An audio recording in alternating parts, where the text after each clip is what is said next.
Ya. Ya, dihitung sampai 3 yang mau nanya. Satu lagi terima kasih kalau tidak ada. Oh iya. Kamu pakai mic nggak? Mic-nya yang ini. Oh ini versi pada cek. Nah ini saya versi pada. Kamu versi aja. Namanya siapa?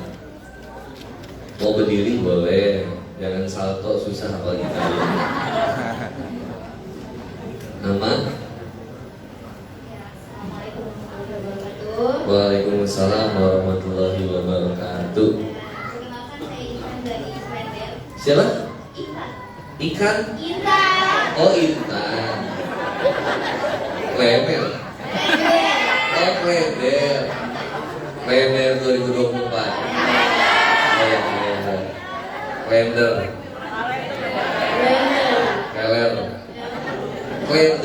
Klender. Jakarta apa tuh? Oh Jakarta Timur. Sama-sama bapak aku berarti ya? Bapak aku apa sih? Bapak Mamun? Iya Jakarta Timur kan? Gue kita tetanggaan. Jauh kan ya? Kamu kuliah kerja? Kuliah udah selesai. Kuliah di UNJ. Ustazah, Masya Allah. Assalamualaikum. Jurusan apa? KBI. Oh KPI, Komisi Penyiaran. Oh komunikasi penyiaran Islam. Ya. Bagus. Pertanyaannya bagus. Oh ya. Gimana? Oke, baik. Aku mau tanya sedikit. Aku mau jawab. Iya, pelan-pelan ya. Iya, sok. Apa ya pertanyaannya? Apa? Apakah Allah akan kasih kita hadiah terbaik di saat kita membantu menolong makhluk lainnya? Bagaimana sih cara kita memposisikan diri sebagai hamba yang baik untuk tetap teguh niat dalam menjalankan kebaikan atas nama agama? Gitu kan yang Bapak tadi jelaskan sedikit. Sesuatu itu tergantung dengan niatnya. Aku itu suka banget ikut organisasi kevolontiran gitu. Tapi itu di luar daerah rumah gitu. Tapi kembali lagi di satu sisi banyak perspektif orang yang selalu menganggap diri aku tuh kurang kebermanfaatan gitu. Nah itu gimana sih caraku sebagai akunya gitu, saran mungkin dari Bapak sebagai hamba memposisikan diri sebagai hamba yang baik untuk tetap teguh iman dalam menjalankan kebaikan atas nama.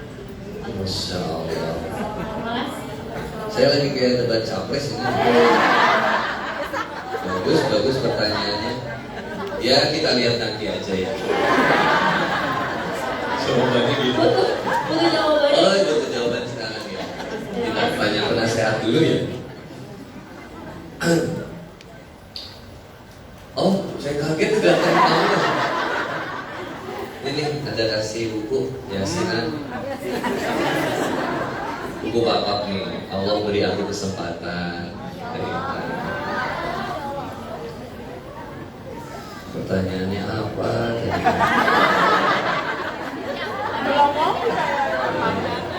Jadi kebaikan. Khair. Toyib kebaikan juga. Kemudian ahsan baik. Yang Bapak pengen sampaikan gitu pertama, bahwa setiap kebaikan kita itu sangat bernilai di sisi Allah. Makanya kenapa Rasulullah Muhammad SAW itu sampai menyampaikan satu hadis yang luar biasa. Barang siapa yang senantiasa meringankan masalah seseorang dari sekian banyak masalah seseorang itu di dunia, maka jaminannya langsung kata Nabi, maka Allah akan memberikan kemudian kemudahan dia dari berbagai macam kesulitan dia di akhirat. Lalu kemudian disampaikan lagi. Siapa saja yang mengeluarkan seseorang dari himpitan hutang, kesulitan hutang, maka seseorang ini ketika membantu seseorang yang lain dalam permasalahan hutang saja, Nabi Muhammad SAW mengatakan, maka Allah Subhanahu wa Ta'ala akan memberikannya kemudahan dia di dunia dan di akhirat. Kalau tadi diberikan kemudahan dari segala kesulitan di yaumil kiamah, di hari kiamat, yang sekarang itu apa? Di dunia wal akhir. Di dunia dan di akhirat itu Allah akan memberikan kemudahan. Siapa yang senantiasa menutup aib seseorang, maka sejatinya Allah akan menutup aib dia di dunia dan di akhirat. Bahkan disebutkan, sesungguhnya Allah Subhanahu wa Ta'ala akan senantiasa membantu hambanya selama hambanya ini membantu saudara-saudaranya. Nah, kebaikan itu lintas generasi, lintas agama, lintas bangsa.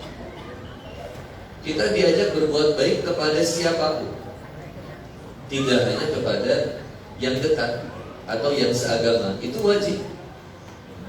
Kepada yang lain kita terus juga berbuat baik. Bahkan disebutkan Rasulullah SAW menyampaikan, even kepada ibu kita yang buruk, ke orang tua kita yang bersikap buruk kepada kita sekalipun, kita tetap disuruh untuk bersikap baik kepada mereka. Kepada yang berbeda agama, kita tetap diajak untuk bersikap baik, meskipun mereka tidak bersikap baik kepada kita. Dalilnya seperti yang ada di Quran surat Fussilat ayat ke-35. Wala tastawil hasanatu wala sayyi'ah idfa billati hiya ahsan fa idzal ladzi bainaka wa bainahu adawatun ka'annahu waliyyun hamim. Membalas setiap keburukan dengan kebaikan. Karena berbeda kejahatan dengan kebaikan itu harus dibalas dengan kebaikan lagi. Gak apa-apa. Selama kita masih mengharapkan perjumpaan kebahagiaan itu di dunia dan berharap bahwa kebaikan kita itu harus terbalas di dunia, selama itu pula kita akan sulit bahagia. Capek-capek bela Persib kalah terus, ngarep bahagianya dari Persib, dari klub sepak bola, repot. Ada nggak orang yang stres gara-gara Persija kalah? Ada? Yang ngancurin Metro Mini gitu ada nggak sih? Biasanya ada nggak sih? Ada ya? Stres sih. MU kalah. Luar biasa. Pendukung yang paling sabar di dunia hari ini. Kalau Liverpool, you never walk alone.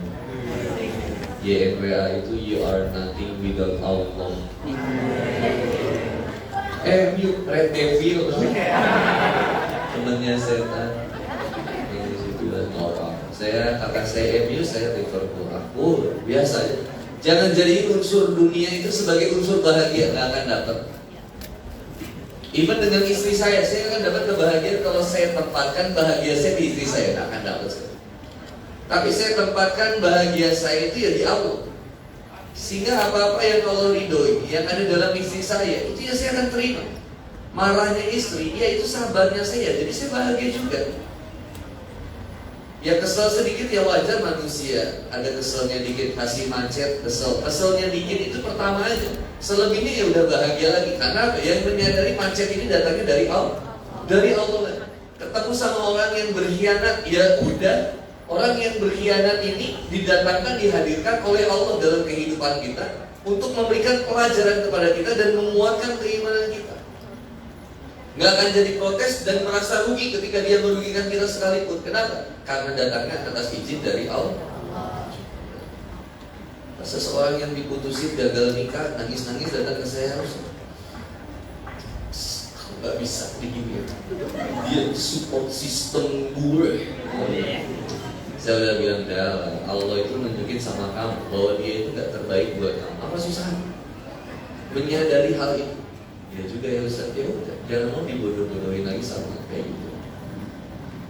Wallahu a'lam bishawab.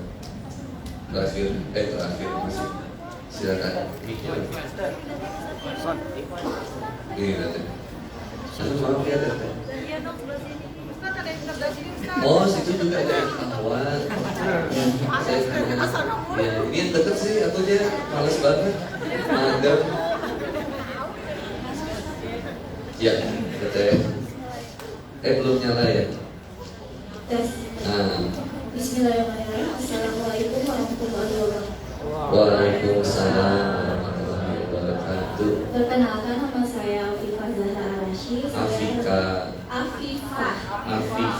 Bukan Afifah. Iya. Afifah, oh susah banget orang Sunda nyebut kayak gitu. Afifah. Afifah jadi. Saya kan nggak bisa, orang Sunda itu kayak apa nggak bisa ngomong kayak F. nggak sengaja. Afifah, gimana Afifah? Kuliah kerja? Saya ibu rumah tangga dari 2 orang putra. Oh, udah nikah. Ya, penanya selanjutnya. Nggak tahu. Bercanda Afifah. Ya. Oh, usia? Tahun 94 saya. 94. Oh, iya. Berapa berarti? 30. Sekitar 30 berarti ya. Udah anak 2 yang paling gede usia? 10 tahun. 5 SD. Pas 4 Ustaz. 4 SD. Anak kedua? Masih balita usia 2,5 tahun. Loh, gimana?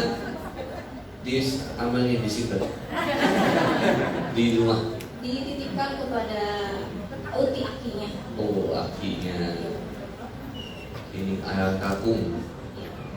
Suami ikut? Pada luar suami bekerja. Oh, bekerja. On weekend? Iya. Oh iya, bekerja. Saya temenan dengan istri Ustaz.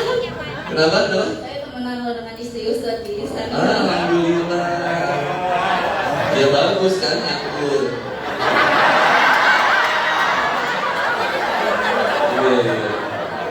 Gimana? Izinkan saya bertanya. Izinkan saya menjawab. Saya ini aktivis dakwah di beberapa grup dan Ngeri.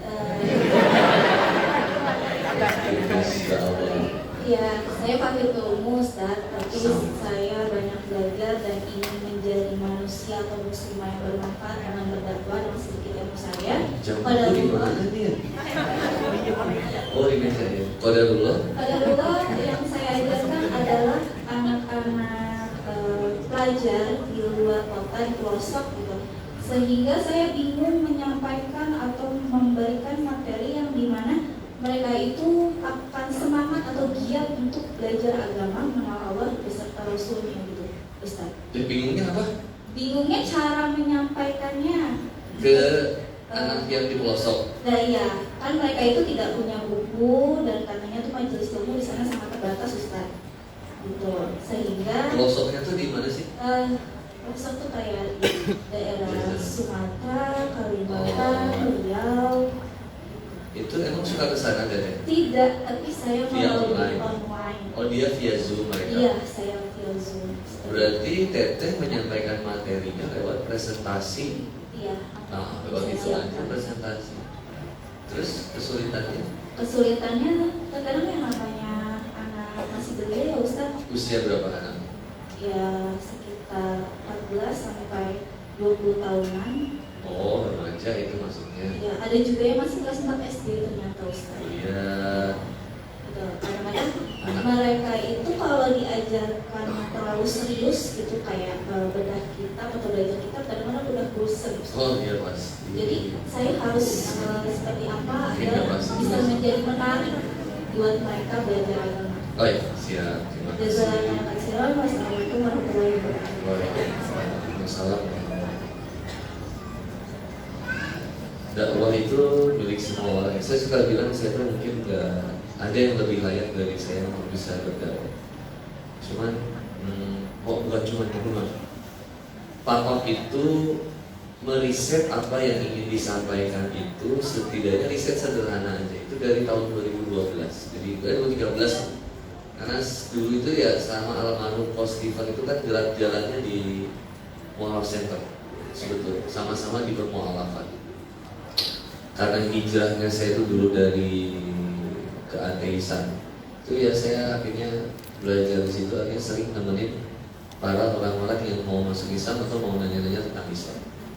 Akhirnya ketemulah sama almarhum Coach Stephen atau ya, jadi ketemu sama Coach Stephen. Akhirnya dibangunlah waktu itu Mualaf Center Indonesia dan seterusnya. Nah, singkat cerita, saya suka bilang dakwah itu milik siapapun yang mencintai nilai-nilai kebenaran. Kebenaran itu akan tetap hidup meskipun si penyampai kebenarannya itu mati. Nah, yang harus dipertanyakan itu sedikit orang yang mau menghidupkan dan memperjuangkan nilai-nilai kebenaran itu untuk tetap hidup di masyarakat. Sehingga perjuangan nilai-nilai kebenaran inilah yang kemudian menjadi semangat hidup kita untuk terus bergerak. Orang-orang yang memperjuangkan nilai-nilai kebenaran ini disebut sebagai pejuang aktivis. Kalau di kita dai itu ya orang yang menyeru kepada agama Allah. Wa man ahsanu qawlan mimman da'a ila Allah wa amila sholihan wa qala innani minal muslimin. Wa man ahsanu qawlan mimman da'a ila Allah wa amila sholihan wa qala innani minal muslimin. Jadi orang yang menyeru ke jalan Allah itu orang yang terbaik. Makanya saya suka bilang, Teteh kalau suka sama bakso, misalkan ada bakso yang di daerah Klender, tadi apa sih? Klender. Klender apa nih? Klender. Di daerah Klender ada bakso yang paling enak. Teteh bakal kasih tahu nggak kalau saya ke Klender? Mana sih tadi Klender? Oh iya. Teteh bakal kasih tahu nggak? Kalau aku lagi di Klender, Teteh bakal kasih tahu nggak kalau di situ ada bakso yang paling enak? Pas sukarela tanpa dipaksa, tanpa diminta oleh tukang bakso. Dia akan bilang bakso yang enak di Klender itu di sini Ustaz. Iya, beda tipis aja. Ya Allah, emosi banget sih. Kita selalu benar, aku selalu salah di hadapan kalian. Di Klender itu ada bakso yang enak Ustaz. Baksonya ini loh. Nah, itu dengan sukarela. Kalau saya tanya, kamu dibayar berapa jadi marketing dia? Enggak dibayar. Terus kenapa ngomongin itu? Karena udah kerasa enaknya. Inilah kalimat dari wa amma binikmati rabbika. Kalau udah kerasa nikmat, ya sampaikan. Loh, kalau kerasa nikmatnya gak pacaran, ya sampaikan. Bukan biarin aja Ustaz dia belum dapat hidayah. Upayain buat dia bisa stop untuk gak pacaran. Terus supaya dia stop pacaran itu stop. Wa amma binikmati rabbika fahaddits. Ada geprek ayam. Ayam geprek. Ayam penyet. Ayam penyet yang enak banget di daerah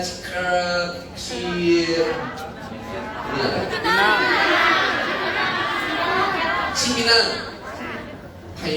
Pinang water. Cipinang itu kayak lagu Thailand itu. Cipinang. Bukan. Nah, misalkan ada ayam penyet yang enak di Cipinang, itu direkomendasiin pasti. Ustadz kalau mau makan, nih ada ayam geprek penyet yang enak banget. Rasanya, luar biasa. Pedesnya Ustadz sampai besok. Bener aja pedesnya sampai besok. Itu dipromosiin. Saya kalau ada tiap orang yang ke Bandung, pasti saya ajak kuliner. Mau makan apa? Saya bingung Ustaz mau makan apa? Ayo kita antar. One day with Handi Boni. Saat nge-grill. Karena yang punya teman saya jadi gratis. Baru ngajak lagi kalau nongkrong kopi di sini. Seneng yang di mana? Mau yang di atas gunung? Di rawa-rawa? Di hutan? Mau yang di mana? Mau yang sepi? Mau yang ramai? Yang hype Ustaz? Oke. Ke kota. Macet. Perjalanan 1 jam, ngopi 30 menit. Udah sambung, mau apa lagi? Ngemil-ngemil, ada. Mau apa? Mau yang Korea-Koreaan? Ada. Kulinernya di Bandung itu always update. Gak. Jadi Bandung itu orangnya bosenan. Makanya kamu mau banyak diputusin sama orang Bandung ya, maaf ya. Kira bosenan banget. Gak cukup satu. Nggak, salah. Orang Bandung itu paling setia banget. Coba kurang setia gimana coba sama kamu? teman-teman ke Jakarta itu pengen liburan ke Bandung, kita sengaja biar kita di rumah aja. Biar sekarang kalian nikmati untuk Evo di sana, silakan aja, kami gak akan mengganggu kalian. Coba, kita nggak keluar rumah karena tahu nggak akan bener macet di jalan. Nah, itulah wa'amma bi ni'mati rabbika fahadis. Ikhtiarnya Teteh ketika di situ ada strateginya, strategi. Makanya ada tadi Teteh jurusan tadi apa? Komunikasi penyiaran Islam kan. Di situ salah satunya nanti ada bab tentang komunikasi dakwah. Ada step-step gimana sih cara nyampein dakwah. Makanya coba lihat dalam kalau Teteh KPI itu ada beberapa qaul di dalam Quran. Ada qaulan laina, qaulan maisura, ahsanu qaulan. Tahu nggak? Belum masuk mungkin mata kuliah atau mau kuliah sama.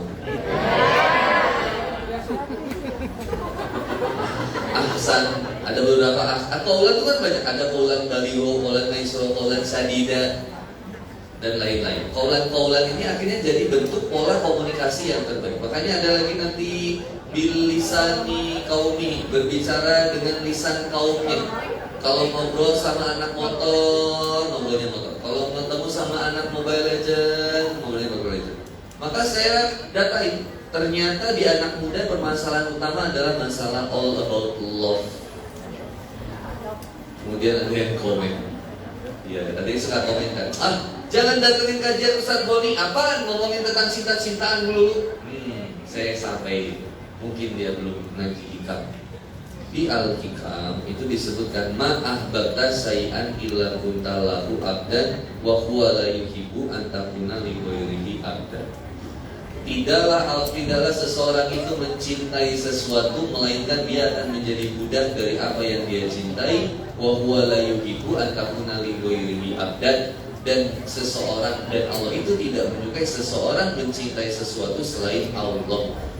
Yang menjadi dasar perubahan seseorang, kebaikan seseorang itu adalah benar menempatkan cintanya. Halo, assalamualaikum. Cintanya dulu. You become what you see, you become what you hear, you become what you think, you become what you feel. Kamu menjadi seperti apa yang kamu lihat, kamu menjadi seperti apa yang kamu dengar, kamu menjadi seperti apa yang kamu pikirkan. Kamu menjadi seperti apa yang kemudian kamu rasakan. Cinta. Dan cinta itu akan menuntut pengorbanan berperjuangan. Maka Allah Subhanahu wa ta'ala mengatakan di Quran surat Al-Baqarah ayat 165, walladzina, dan orang-orang yang senantiasa aman, walladzina aman, dan orang-orang yang senantiasa memiliki al-iman. Al-imanu tasdikun bil qalbi, iqraru bil lisan, amalu bil arkan. Iman itu dibenarkan di dalam hati, setiap informasi keimanan itu.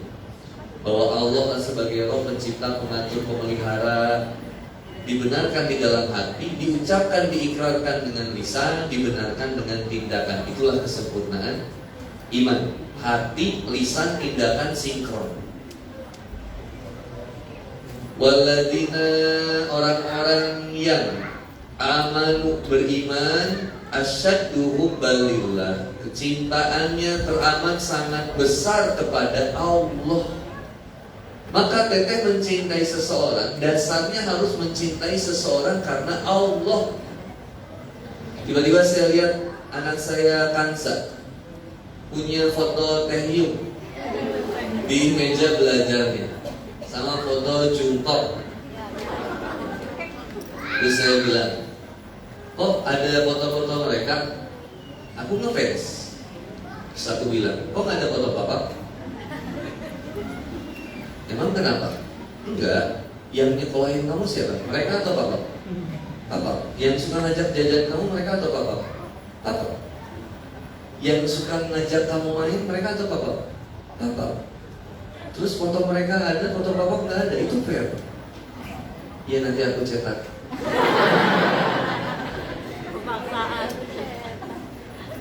Kenapa kamu bisa menilai Teh Yung sama Jungkook itu baik banget, tapi papa nggak baik banget?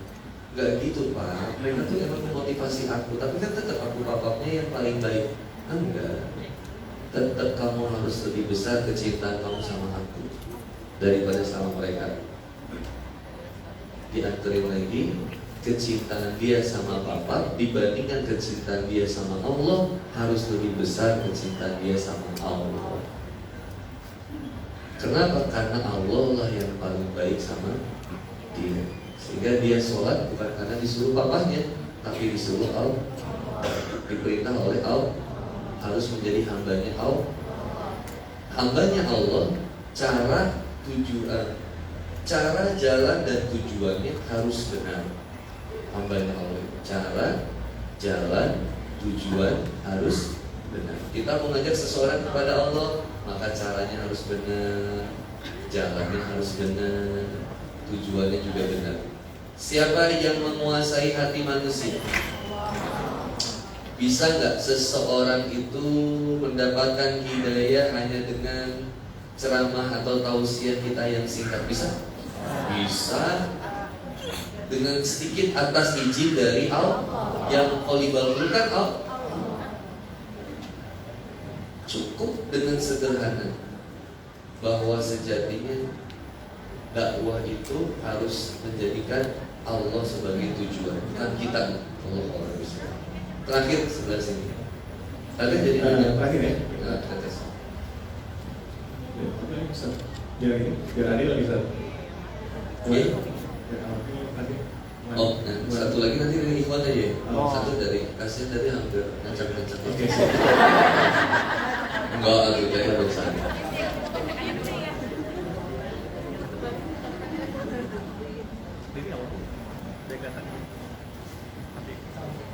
Bismillahirrahmanirrahim. Assalamualaikum warahmatullahi wabarakatuh. Waalaikumsalam warahmatullahi wabarakatuh. Nama saya Putri, saya Putri. dari Tangerang Cipondo. Jauh dong. Sama siapa kesini? Diantarin sama suami. Oh. Next. Hebat, sama suami dianterin ke sini demi. Bilangnya apa sama suami? Aku bilang kan sering banget lihat kajian Ustadz di sosial media. Oh, Kebetulan so. juga nama suami juga sama-sama Boni.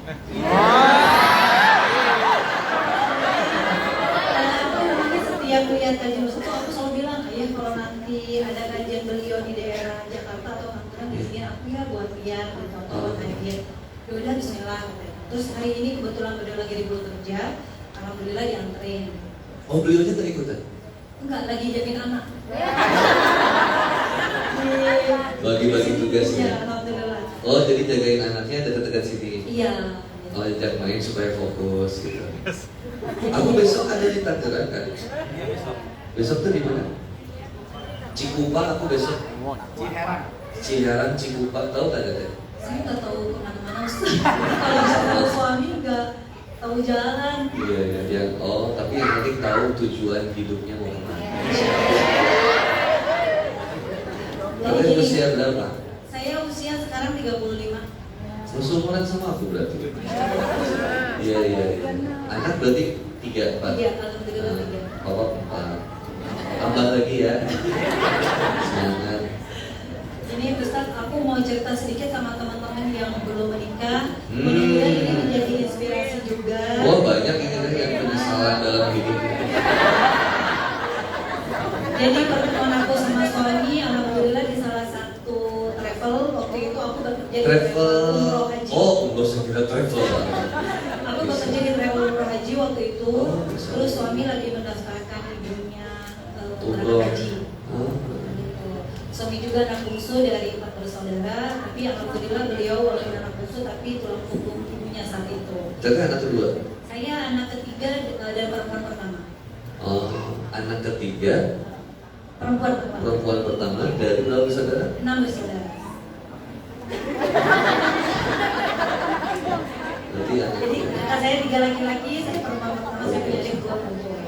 Siap. Singkat cerita, saya bertemu dengan suami saya di tempat saya dulu kerja. Terus beliau mungkin melihat saya beberapa kali langsung menyatakan cinta. Oh my god. ABCDE. Aku bilang cinta diterima enggak? Alhamdulillah saat itu sudah termindset dari kedua orang tua kita dilarang untuk berpacaran. Mantap. Alhamdulillah. Almarhum bapak saya namanya Muhammad Saryo. Mudah-mudahan Allah Siapa? Muhammad Saryo. Oh, apa? Ya, mudah-mudahan Allah berikan tempat yang mulia insya Allah. Alhamdulillah dari wasilah saya itu saya tidak berpacaran. Ketika beliau mengatakan cinta kepada saya langsung izin ke almarhum ibu dan bapak saya. Mantap. Tanpa sepengetahuan saya, beliau mencari alamat rumah saya. Ngeri. Seminitan itu ya. Ustaz, Boni itu juga orang Bandung.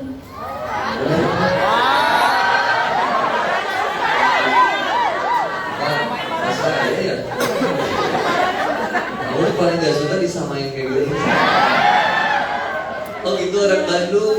Orang mana? Dia di Buah Batu. Dia anak XTC dulunya ya? Cuma dia kuliahnya di Jakarta. Oh kuliah di Jakarta. Iya. Terus Singkat cerita lagi, dia beliau nyari alamat tuh akhirnya. Iya, nyari alamat dengan teman-teman saya. Akhirnya ketemu ke rumah, terus langsung izin sama orang tua saya ingin melamar saya. Saat Baik. itu almarhum bapak cuma bilang begini, Putri ini ada yang ke rumah. Jadi bagus teleponnya gitu. Metal banget. Apa ini pesan kampanye sebenarnya? Udah lewat loh. Oh Jadi gitu. bapak telepon saya waktu itu bilang ada teman saya yang ke rumah, tapi orang India gitu. Karena kebetulan kulit suami saya sedikit agak hitam, maaf. Ya, Pak. Jadi almarhum bilangnya orang India, tapi saya bilang saya nggak punya teman orang India pak, saya bilang. Ya tapi dia suka Oh, sama India. kamu gitu, mau melamar kamu. Oh mau ngelamar bilang Iya gitu. langsung mau bilang Oh, seperti itu. subhanallah. Akhirnya singkat cerita ada pertemuan keluarga, saya saat itu minta waktu sekitar 3 minggu untuk sholat istikharah. Apakah ini memang yang Allah tentukan untuk saya atau hanya Lintasan aja. atau hanya cuman ya udah apa namanya usia kamu udah segini ya udah terima aja gitu. Jadi saya saat itu Tapi teteh pada saat itu usia berapa tahun? masih dua-dua. Dua-dua. Iya, tapi karena mindset dari mama itu bilang jangan sampai nikah umur 23 ya. Nah, lebih baik nikah muda daripada zina muda. Ini usia 22 masih main sama kucing. Bagus. Jadi saat itu setelah lamaran terus saya menyatakan menjadi istri beliau 1 sampai 10 tahun pernikahan perasaan saya itu tidak merasakan kayak cinta banget gitu. Tapi Tapi punya anak.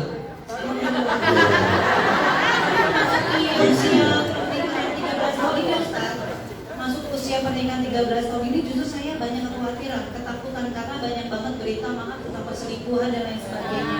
Berarti teteh usia tahun 2011 Betul. nikah. Iya, tahun 2011 nikah. Sekarang sudah 13 tahun pernikahan. Jadi banyak kekhawatiran karena sering banget kita ada di sosial media ya teman-teman tentang perselingkuhan dan lain sebagainya. Gitu. Makanya jangan punya sosial media. Mau tuh jadi kena trust issue. Jadi Terus. apa yang saya mau tanyakan sama Ustaz, bagaimana cara saya sebagai istri untuk selalu mencintai suami saya tanpa ada kata tapi. Jadi gini contohnya, misalkan dia keluar rumah saya harus cek dia, kamu pergi sama siapa atau apa atau kirim video dan lain sebagainya. Bagaimana cara saya untuk tidak terlalu apa namanya? Saya kok nggak dewasa sama istri. Untuk tidak terlalu khawatir untuk suami saya di luar mau sering bercerita. Jadi pertanyaan itu bagaimana cara menjaga cinta saya dan suami agar tidak terlalu suami itu merasa kayak terkekang atau lain sebagainya. Makasih itu aja. Assalamualaikum warahmatullahi wabarakatuh.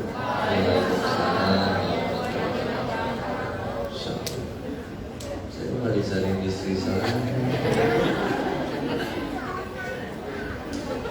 Yang pertama, terima kasih teteh atas ceritanya yang luar biasa, sangat inspiratif. Oh nggak diangkat teleponnya ya? Saya ceritain dulu. Cerita. Saya ambil hikmahnya ya.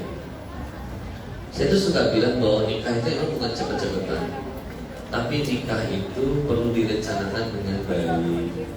Kalau belum siap nikah, jangan pacaran. Jangan nikah karena ibadah, tapi jalannya maksiat, salah jalan. Dan berhentilah melihat seseorang hanya dari fisik atau ekonomi atau luarnya aja. Jadi saya suka tekanin, tetap ingat berdasarkan yang terbaik agamanya. Ya boleh sih teteh bilang aku cantik dan aku layak mendapatkan seseorang yang ganteng, Ustaz. Iya, tapi kalau ganteng yang nyakitin ngapain? Ini lihat, meskipun mereka gelap, jangan dilihat dari gelapnya, kesetiaannya, keseriusannya. Coba tadi, Boni yang itu bagus banget. Kang Boni yang itu mendatangi dengan cinta dan ketulusan, yang membingkai dalam ikatan ketaatan. Tidak ingin mengajak kepada perzinahan, tapi hanya ingin langsung menuju akad pernikahan. Bagus itu, contoh Boni yang bagus itu. Rata-rata nama Boni masuk ya. Itu bagus. Coba, gentle banget laki-laki kayak gitu. Saya dulu datang ke istri saya mau nikahin sama kamu. Kalau kamu udah serius, datengin kamu, datengin sama kamu. Naik kalau syak, langsung sendiri. H+1 Ramadan. H+1 Lebaran. Datengin langsung seriusan. Naik kalau turun depan rumahnya. Langsung dipanggil sama kakek. Boni. Wah, nggak tahu kan? Ternyata nama anjingnya Boni. Nah,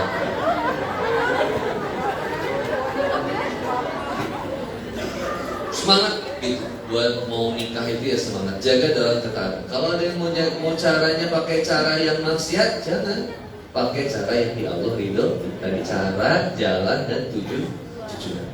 Terus saya berikutnya mikir, karena you become what you think, kamu itu menjadi seperti apa yang kamu pikirkan dan apa yang kamu rasakan. Maka berhentilah suuzon, berprasangka buruk kepada seseorang, terutama pasangan kita. Nggak boleh mengganggu kenyamanan suami kita. Tugas kita itu cukup membahagiakan suami dengan memberikan kepercayaan penuh kepada dia. Urusan bagaimana kemudian dia mengkhianati kita di belakang kita, itu urusan dia dengan Allah. Sejatinya teteh nggak usah merasa paling terluka, paling disakiti, karena yang sedang mengkhianati teteh sebetulnya sedang mengkhianati Allah. Allah aja dikhianati, apalagi kita yang cuma gudangnya Allah. Layak nggak untuk dikhianati kita? Halo, assalamualaikum. Jawab dengan keras. Layak nggak kita untuk dikhianati? Layak kita untuk dibohongi? Layak kita untuk disakiti? Layak, sangat layak.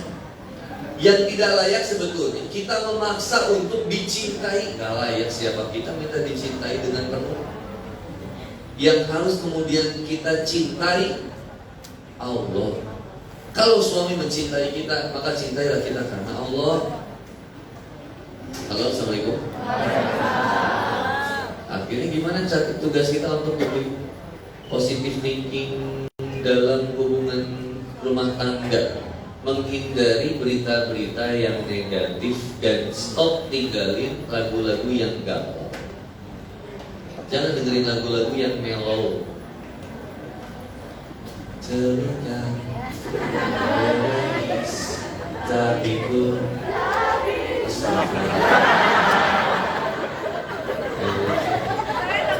coba kalau lagi galau itu dengerin lagunya 17 Agustus.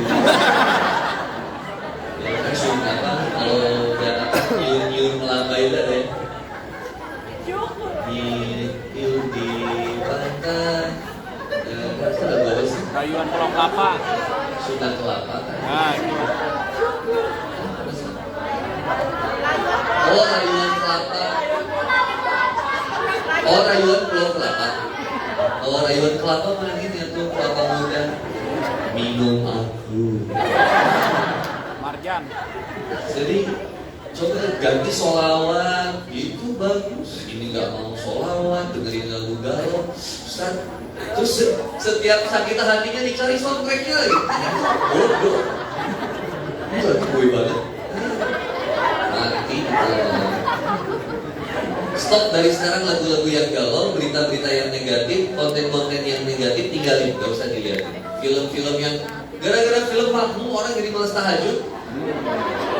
Padahal lihatnya mungkin bukan untuk itu ya. Takutnya lagi tahajud ada yang ikutan. Astagfirullahaladzim, serendah itu kan. Jangan takut. Kunti juga takut sama kita. Bahkan kalau Kunti menampakkan diri, mungkin dia pengen belajar istiqomah. Bagaimana caranya berhijab syar'i. Karena dia sudah pakai gamis, belum pakai kerudung. Kalau hantu yang ada di Amerika udah istiqomah, palak, udah berhijab syar'i full, alhamdulillah.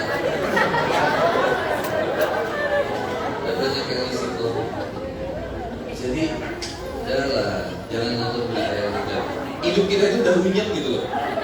Dengan masalah di keluarga kita, ekonomi kita, gitu kan, tetangga kita, ditambah runyam dengan, ternyata ada artis yang mau cerai. Urusan siapa gitu? Kenapa ikut-ikutan? Karena saya nggak terlalu mengerti ada apa, ada YouTuber yang mau cerai sama saya nggak terlalu ngikutin.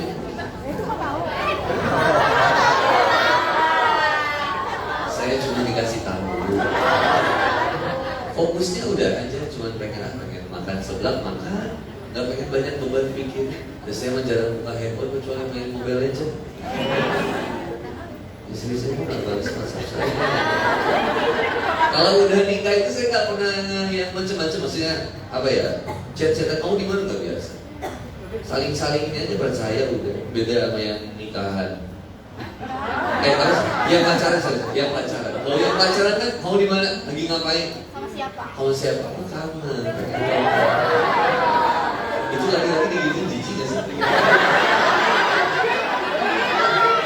Hanya ada temen gue waktu dulu gitu kalau pacaran, kayaknya si cewek bilang ayah sun dulu. Ya tuh, iya betul, iya. Terus kebetulan sama aku, jijik, ngapain? Cium-cium mau handphone. Ini dia romantis, agak romantis itu, lu jaga hatimu meskipun dia jauh dari lu. Romantis paling itu. Papa nggak kangen. Ya, kenapa aku harus kangen sama kamu? Mewah banget. Oh gitu sih, papa jahat banget. Enggak, bukan berarti papa baik. Kenapa aku harus ada rasa rindu sedang sama kamu, sedangkan aku selalu menemukan kamu? Tidak dengan mataku, tapi dengan hatiku. Kenapa kamu bilang rindu itu? Karena kamu merasa aku itu jauh, berarti ya kamu gak benar-benar cinta sama aku. Enggak gitu maksudnya, Pak. Aku pengen ketemu, iya paham, ketemu itu untuk menuntaskan rindu. Tapi sejatinya rindu itu hadir dari setiap hati yang senantiasa berharap terlalu berlebih kepada Tuhan. Kalau rindunya kepada Allah, yakin Allah akan mempertemukan kita dengan caranya, dengan atau tiadanya, itu tetap terasa. Makanya kenapa rindu itu sama katanya dengan duri, menusuk. Hanya tidak boleh ada kerinduan yang lebih besar kecuali kerinduan kepada Allah dan Rasulullah Muhammad SAW. Makanya kenapa lihat kalimat di ayatnya itu, yuk aneh kalau ada yang orang melarang salawat. Itu ayatnya jelas, innallaha malaikatahu yusholluna ala nabi ya ayyuhalladzina amanu. Itu kerinduan yang terdalam sampai akhirnya salawat.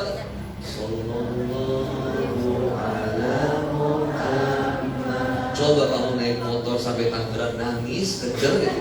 Nangis kelender pasti. Nangis kejar gitu. Nangis. Hujan-hujanan apalagi. Saya saranin kali-kali kalau hujan-hujanan kagak usah pakai jas hujan kalau udah mau pulang. Makan seblak. Supaya apa? Supaya terruqyah.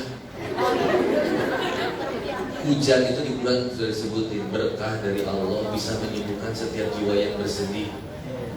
Wahai jiwa yang bersedih, begitu dingin dunia yang kau ini.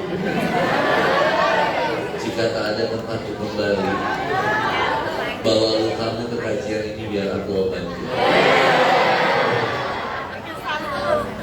Jadi udah deh, suami husnuzon aja sama Allah, selesai suami. Gak usah dipikir, nanti suami saya bakal apa yang kita pikirkan bisa jadi doa. Malah ngedoain kayak begitu. Jangan, udah percayain aja.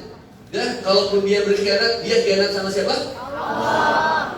Nah, tugas saya fokus ngebahagiain suami ketika pulang. Pulang sambut, apa sayang? Mau makan apa? Lotek, karetok, gado-gado. Mau apa? Mie, aku siap buatin buat kamu. Pakai pakaian yang seksi. Pakai baju SMA Jepang.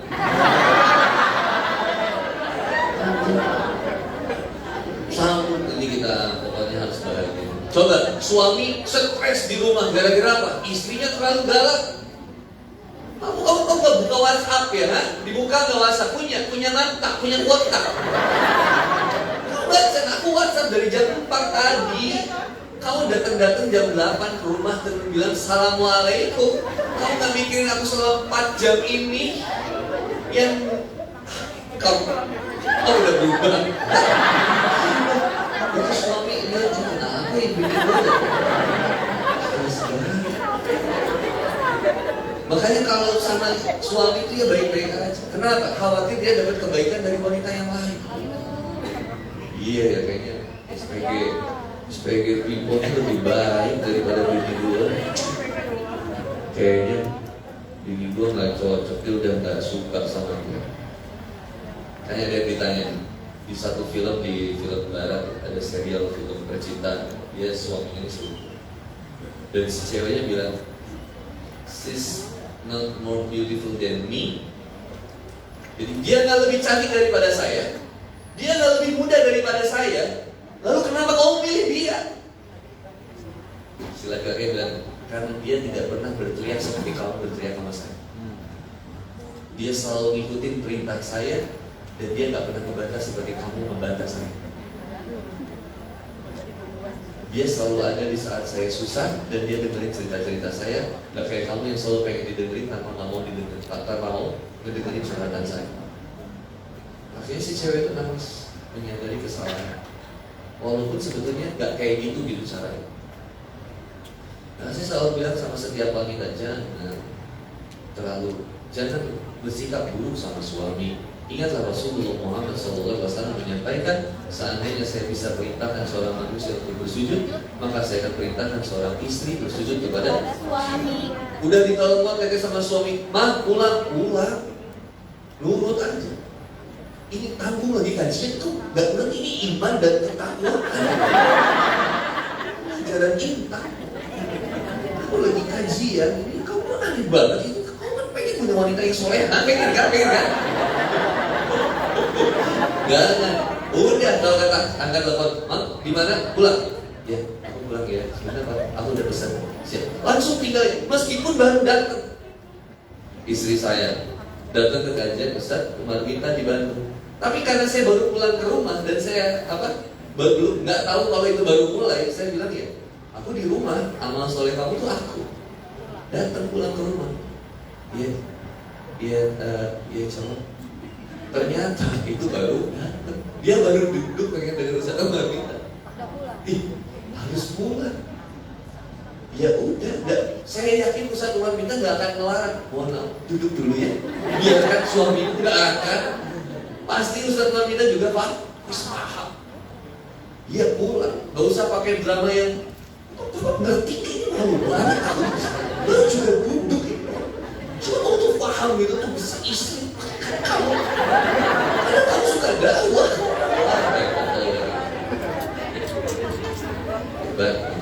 Pulang. Saya bilang sama tim saya, kalau tanya tim saya kalau di rumah itu jarang makan pakai 2 tangan saya sendiri, jarang. Suapin, karena itu tugasnya istri untuk dapetin surganya dengan memuliakan saya. Sok banget ya? Bukan sok, itu kebaikan saya, ngasih amal soleh sama dia. Mau suapin. Dan itu tanamin rasa romantisme. Suapin, enak banget. Coba lihat film Muhammad Caca 16 episode. Baiknya si Minah sama si Minah itu kan Hiejin itu ya, dia kan dokter ya. Saya nggak tahu ngikutin juga. Coba bayangin baiknya Nabi Muhammad SAW sama Aisyah, sama Khadijah, bos mau debat, tutup apotek, ganda obat, saking romantis. Minum gelas di tempat bibir yang sama. Di mana bekas yang kamu di sini? Oh, di sini. Ini kita. Ini yang siapa? Yang bapak.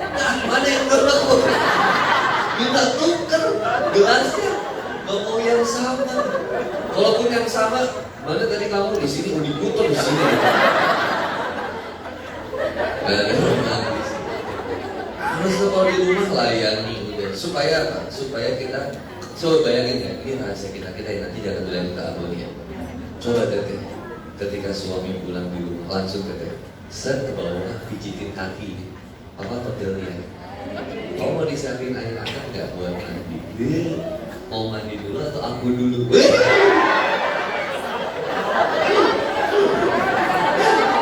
Goblok gimana? Goblok. Pijitin coba. Itu. Udah gitu, kamu mau makan dulu? Mau makan dulu aku suapin. Goblok latihannya di rumah. Latihan sama bokap lu. Nah bokap lu pulang lu pijitin. Paling bokap lu bilang, nah apa nih anak? Lu mau beli motor ya?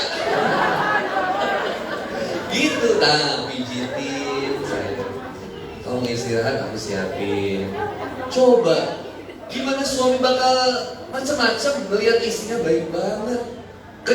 Dia dapat sama SPG apa misalkan, yang seksi-seksi, yang lucu, yang baik itu. Oh, SPG Wuling Expander. Gini badannya. Itu waktu kesini, Assalamualaikum Ustaz. Masa nggak dijawab? Waalaikumsalam. Ustaz boleh ngobrol sebentar? Masa nggak diajak ngobrol? Kan dia takutnya ada pertanyaan agama. Boleh. Duduk dulu Ustaz.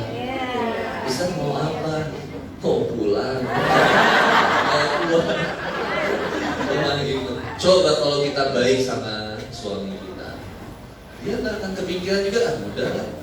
Cantik sih, tapi nggak bisa sebaik yang di rumah. Belum tentu bisa jadi dia melayani seperti bagaimana istri kita melayani kita. Dan gitu juga rasa itu sebaliknya. Istri melayani kita sebaiknya, saya juga akan melayani istri sebaiknya. Karena juga saya takut, bukan takut ya, lebih kepada menjaga. Khawatir ketemu sama laki-laki yang lebih pengertian daripada saya.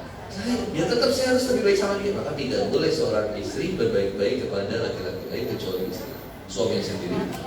Suami tidak boleh berbuat baik kepada wanita lain kecuali kepada istrinya sendiri. Tetap normal aja. Nah, yang berikutnya memperbanyak membaca Al-Quran. Apa? Sama pasien, kalaupun itu teller, CS ataupun dokter, perawat, itu SOP.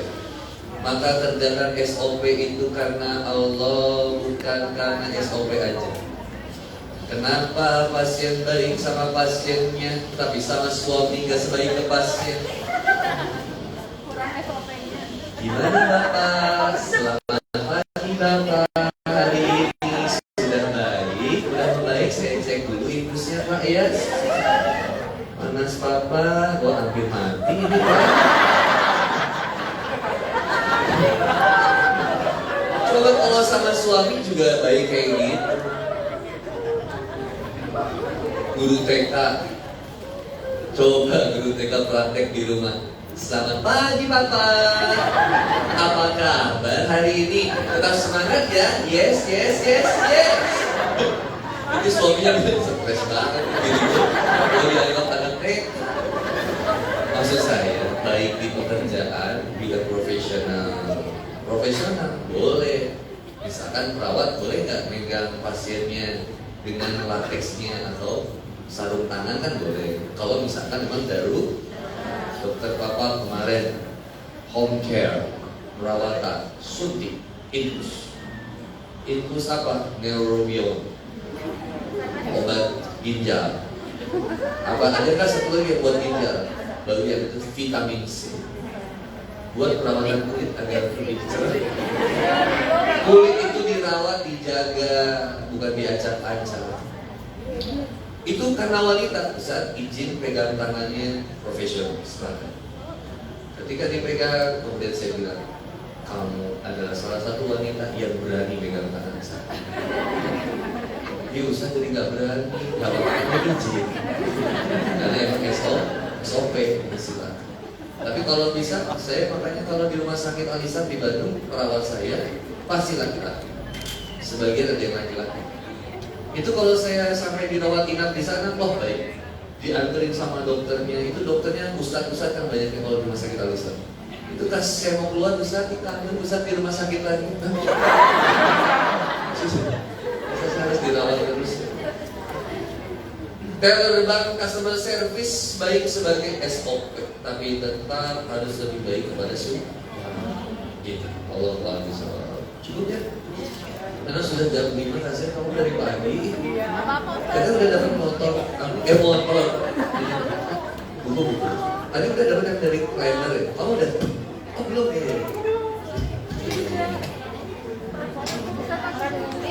Ini itu dulu ya.